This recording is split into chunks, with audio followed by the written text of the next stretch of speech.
Selanjutnya, Tribunor Selokan tersumbat sampah, air hujan meluap ke Jalan Sultan Hasanuddin Ambon.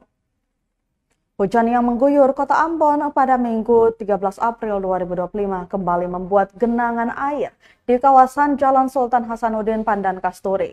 Hal itu dikarenakan selokan di sekitar tersumbat oleh sampah. Pantauan tribunambon.com sekitar pukul 4 sore, air tinggi sekitar 10 cm terlihat menggenangi badan jalan, memaksakan pengendara untuk melambatkan laju kendaraan mereka. Sedangkan di selokan tampak penuh dengan sampah plastik. Sampah penyebab aliran air tersumbat dan sehingga muncul genangan berwarna hitam pekat yang menimbulkan bau tidak sedap menutup jalan di kawasan tersebut. Arman, salah satu warga yang tinggal di sekitar lokasi, mengaku bahwa kejadian seperti ini bukan hal baru. Menurutnya, kondisi selokan yang tidak berfungsi sudah berlangsung sejak selokan tersebut diperbaiki. Kondisi ini seharusnya menjadi perhatian serius, mengingat jalan tersebut merupakan akses utama warga. Hal ini pastinya mengganggu kenyamanan berkendara.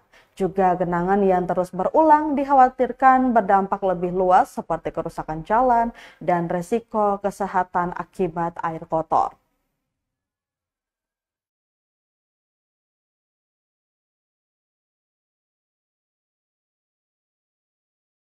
Ya punya iyo barang dong rumah baru bikin got. Dia ini bikin selokan, hanya kalau hujan musim hujan begini sudah dia taprop di sini jalan-jalan, jadi kendaraan lewat juga di setengah mati. Ada got tapi got tidak berfungsi. Barang waktu bikin got itu dia bikin got tanpa saluran air untuk hanya air tampung. Waktu hujan begini air tampung semua di jalan. Ya jadi setengah mati kalau hujan begini.